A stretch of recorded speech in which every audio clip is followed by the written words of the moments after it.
서울 상도동 유치원 건물 일부가 붕괴하는 사고가 발생했고요.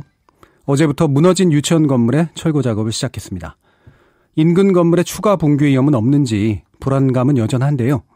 복구 작업은 물론 사고 원인에 대한 철저한 조사도 이루어져야 할 것 같습니다. 먼저 서울시립대 토목공학과 이수곤 교수 연결해서 관련된 내용 알아보겠습니다. 안녕하십니까? 네, 안녕하세요. 교수님 현장에 다녀오신 걸로 알고 있는데요. 이 상황이 어떻게 진행되고 있던가요?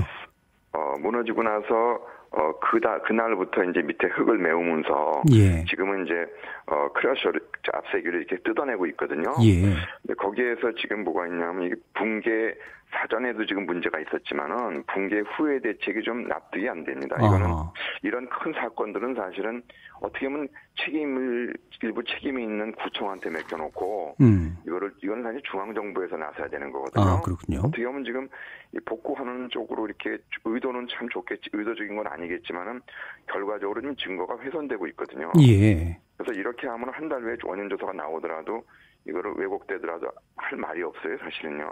그래서 사실은 우리가 어떤 사건 나면은 폴리스 라인에 치고 국가서가 가지고 지문 같은 것들 이렇게 다 지문 흔적도 보지 않습니까? 저희도 마찬가지거든요. 바로 무너진 바로 밑에가 핵심이기 때문에 거기에다가 이렇게 한나절이면 사실을 봅니다. 전문가들 몇 명 보면은. 그래서 원인을 확실히 보고 이거를 이렇게 날이 복구하는 건 좋은데 밑에를 다 흙으로 메워버리고 가니까 지금 꼭 그 방법만 있는 건 아니거든요. 위에서 사실은 흙은 이미 무너져 버렸어요. 그거는 더 이상 무너지지 않습니다. 일반적으로 볼 때는요. 그래서 위에 건물인데 건물만 나중에 좀 하는 방법은 위에 가서 할 수 있는 방법이 있는데 왜 무너진 것 자체를 이렇게 훼손시키는지 저는 좀 납득하기가 어렵습니다. 이게 복구 작업을 하고 철거 작업하는 건 좋은데 사실은 이제 원인 규명, 그러니까 중앙정부가 또 나서야 되고 원인 규명이 되게 필요한 부분이라고 보시는 거잖아요. 복구가 아니라 인멸하고 있다, 증거를. 이 의미는 좀 더. 그건 너무 좀 강한, 제가 그렇게까지는 이해하지 않았는데요. 그러니까 그 의도적인 건 아니겠지만 결과 방법은 여러 가지가, 그러니까 제일 중요한 거는 집안이 무너진 거는 끝났어요. 보통 거기서 끝납니다. 단층으로 무너지기 때문에 그렇거든요. 그다음에 위에 있는 건물만 문제인데 건물은 위에서 뜯어내면 되는 거거든요.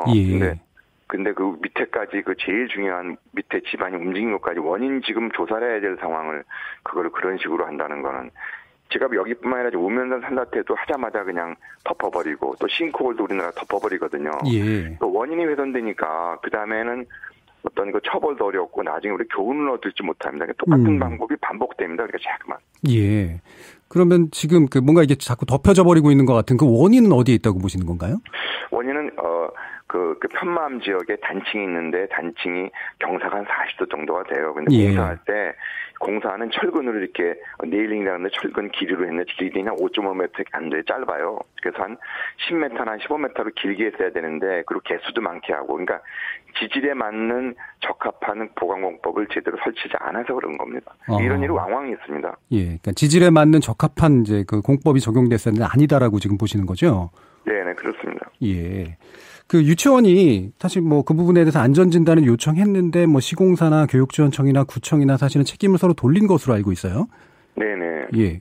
여기서 제가 3월달에 갔었거든요. 사실은요. 3월달에 가서 미리 봤는데 그 밑에를 이렇게 공사 30% 정도는 진행했던 것 같아요. 어느 정도는요. 굴착된 걸 보니까 거기는 당연하게 무너지게 돼 있어요. 그러니까 위험한 단층이 이 굴착하는 면 쪽으로 돼 있고 거기 점토가 들어가 있고 경사가 완만하고 그래서 완만한데 설계를 한 거 보니까 그거가 검토가 안 돼 있어요.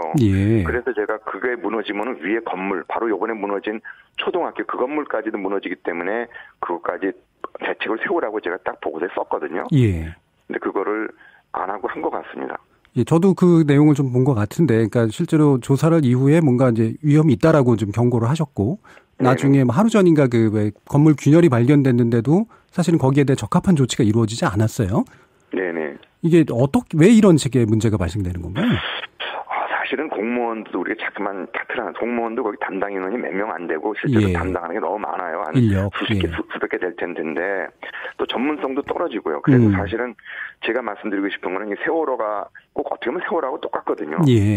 이게 뭐냐면 근데 저희가 세월호가 나고 나서 원인 규명도 제대로 좀 안 되고 있지만 또 하나는 뭐가 됐냐면 그 세월호로부터 우리 국민과 정부가 교훈을 얻지 못하고 있어요. 이게 뭐냐면 그 세월호가 우리에게 준 교훈은 실제로는 요번에 지금 가산동도 그렇지만 여기도 그렇고 주민이 얘기하는데 지금 안 되지 않습니까? 예.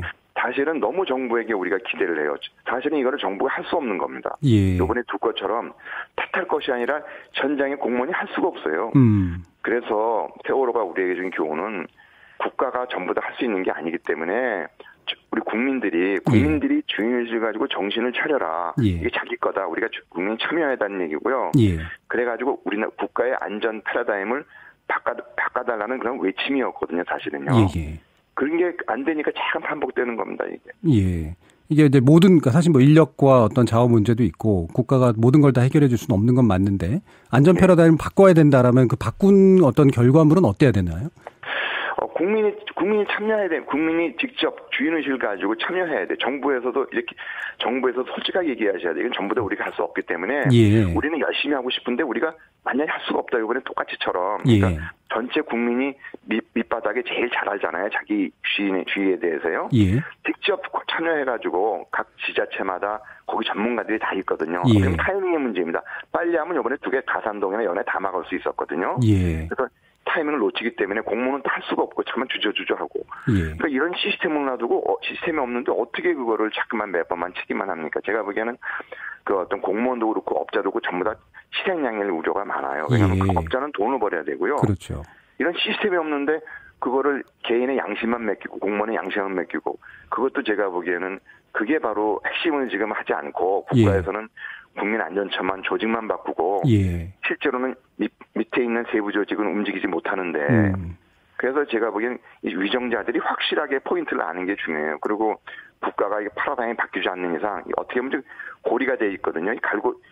어떤 이너서클이 돼 있어가지고 절대로 바뀌지 못합니다, 지금. 예. 이 시스템을, 어쨌든 이게 대응할 수 있는 시스템을 만들어야 되고, 그 다음에 그걸 위해서 시민들이 수시로 각성하고 이제 참여해야 된다, 이런 말씀이신 거죠. 네, 직접 이거는 자기네 잘 우리 겁니다, 주인. 예. 그게 바로 중개 세월호인데 우리가 지금 정부에서도 우리가 다 해주겠다, 안전을. 할 수가 없는데, 실질적으로는. 그러니까 위에서 밑에서 어떻게 발전하는 걸 모르는 거예요. 어떤 식으로 할 수 없습니다, 사실은. 하고 싶어도 못하니까 솔직하게 5천만 국민이 우리 정부를 도와주십시오. 솔직히 얘기하고 같이 해야 되는 겁니다. 예, 알겠습니다. 오늘 말씀 잘 들었습니다. 네. 서울시립대 토목공학과 이수건 교수와 말씀 나눠봤습니다. 이번에는 서울시 건축사 징계위원회 위원인 명지대 건축학과 이재인 교수와 사고의 원인 규명 어떻게 이루어져야 되는지 자세히 알아보도록 하겠습니다. 안녕하십니까? 네, 안녕하십니까? 이 상도동 유치원 붕괴 사고 원인에 대해서 지금 경찰이 내사에 착수한 것으로 알고 있는데요. 이 제대로 된 규명이 필요하다면 어떤 조사가 핵심적으로 진행돼야 되나요? 일단은 그 조사에 관해서는 원칙적으로 뭐 이거를 다 조사할 수는 없겠죠. 없겠는데 일단은 지금 현재 붕괴된 사고 현장과 그 옆에 있는 건축물을 이렇게 살펴보자면 지금 약간 레벨 차이가 좀 이렇게 져 있거든요. 레벨 차이요? 예, 레벨 차이가 있어서 일단은 첫 번째로는 그러니까 여러 가지를 다 살펴보긴 해야 되겠지만 우선 그렇게 레벨 차이가 이렇게 심하게 져 있는 그러니까 낮은 대지에 건축을 하려고 하는 경우, 기울기 차이가 있다는 말씀이신 거예요? 네네네. 그러니까 낮은 대지에 건축을 하려고 해서 터파기를 했을 때 그 상황을 한번 살펴봐야 될 것 같고요. 그다음에 집중적으로 좀 이렇게 이거를 조사를 해야 되겠다라고 하는 거 한 4가지 정도를 살펴볼 수가 있을 것 같은데요. 우선 터파기 공사에 대한 지질 조사나 그에 따른 흙막이 계획이 적절하게 이루어졌는지, 그러니까 계획 단계. 그다음에 두 번째로는 그렇다고 한다면 그 계획대로 공사 현장에서 설계대로 잘 준수해서 공사가 시행되었는지. 그다음에 세 번째로는 그 공사에서 관리 감독이 적법하게 이루어졌는가. 근데 이 부분에 있어서는 전문적으로는 이걸 공사 감리 제도라고 얘기를 하는데 이 감리 제도는 사실 예전부터 여러 가지 문제점들이 계속 제기가 되어 왔었어요. 그래서 건축법에서는 이거를 설계자와 감리자를 이제 분리하도록 하려고 하는 취지로 이제 건축법에서 담고 있는데 이 설계자하고 감리자가 다 건축사라는 자격증을 갖고 있는 사람들인데요. 이 사람들이 건축주하고 이제 계약을 통해서 이루어져요. 근데 이 두 분들은 다 건축주한테 돈을 받게 되죠. 그러니까 분리가 이루어질 가능성이 적다는 얘기인가요? 그렇죠. 그러니까 독립적으로 이루어지기가 쉽지 않죠. 그래서 이제 건축법에서는 소규모 건축물 같은 경우에는 특히 더 이제 행정청에서 감리자랑 설계자를 분리하도록 규정을 하고 있는데, 요번에 사고가 난 경우에는 이제 다가구택으로 알고 있고, 요런 경우에는 이제 건축주가 직접 그 계약을 할 수 있어요. 그러면은 최악의 상황에서는 어떻게 되는 거냐면요. 내가 설계한 사람이 내가 감리를 하게 돼요. 그러면은 내가 계획하고 내가 감독을 하게 되는 거죠. 그러면 이 관리 감독이 제3자에 의해서 이루어져야 되는데, 요게 이제 이루어질 수가 없는 상황이 벌어질 수가 있는 거죠. 왜냐면 그 사람은 건축주한테 돈을 받기 때문에. 그런 시스템에 관련해서 한번 다시 살펴봐야 될 것 같고요.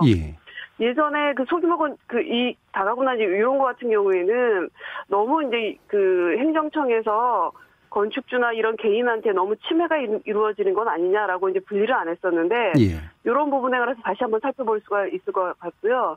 그다음에 네 번째로는 행정 절차를 제대로 준수했느냐. 예를 들어서 그 허가 당시에 뭐 흙막이 공사의 공법이나 여러 가지, 아니면 계획에서 그 시공까지 이루어진 여러 가지 이런 공사 계획이나 이런 걸 제출하게끔 되어 있는데, 이런 것들이 원래 허가 당시에 그대로 이루어졌는가, 이런 것들을 살펴볼 필요가 있겠죠. 지금 한 4가지 정도 말씀 주셨는데, 그러니까 계획과 공법 적용이나 이런 기본 조사가 잘 이루어졌는지, 그 다음에 그대로 시행이 됐는지, 그 다음에 관리 감독은 잘 됐는지, 그 이후에 행정 절차가 준수됐는지, 이제 이 부분을 지적을 하셨잖아요. 한번 조사해 볼 필요가 있겠죠. 근데 아까 이제 그 이수건 교수의 말씀으로는 현재 이렇게 막 보강공사나 보완공사를 진행하고 있는 게 외려 현장에서 도대체 어떤 문제가 있었는지를 아는데 뭔가 문제를 일으킨다라는 의견을 주시더라고요. 어떻게 생각하시나요? 일단은 이거를 보강공사 하는 과정에서 그 상황적인 그거를 알아볼 수가 없게 훼손될 수가 있을 가능성이 없지 않아 있죠.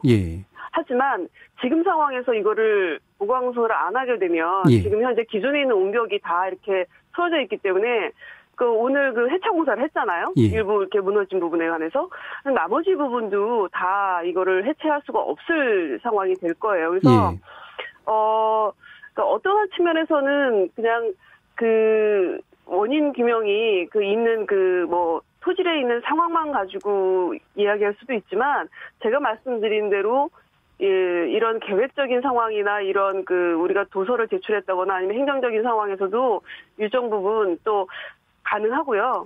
그다음에 이 관리 감독을 하는 과정에서 시스템상 어떻게 되어 있냐면 사진이나 이런 걸 다 찍게끔 돼 있어요. 그러니까 기존에 있는 상황들이 이미 있을 거라고 지금 예측이 되고요. 그랬을 때도 이제 충분히 이제 상황이 예측 가능하기 때문에, 일단 이거를 지금 보강공사나 이런 걸 안 해놓으면 조금 위험해질, 나머지 남아있는 유치원도 위험해지고, 이 유치원의 문제가 아니라 주변에 더 위해를 끼칠 상황이 벌어질 수도 있겠죠. 그래서 이제 어쨌든 뭔가 기록이 남아있는 부분들도 있으니까 훼손의 가능성은 있다고 하더라도 그 부분부터 제대로 좀 짚어보면서 보강공사도 진행하면서 조사를 제대로 원인 규명하는 게 좋다. 이런 말씀이신 것 같습니다. 알겠습니다. 오늘 말씀 감사합니다. 감사합니다. 명지대 건축학과 이재인 교수와 말씀 나눠봤습니다.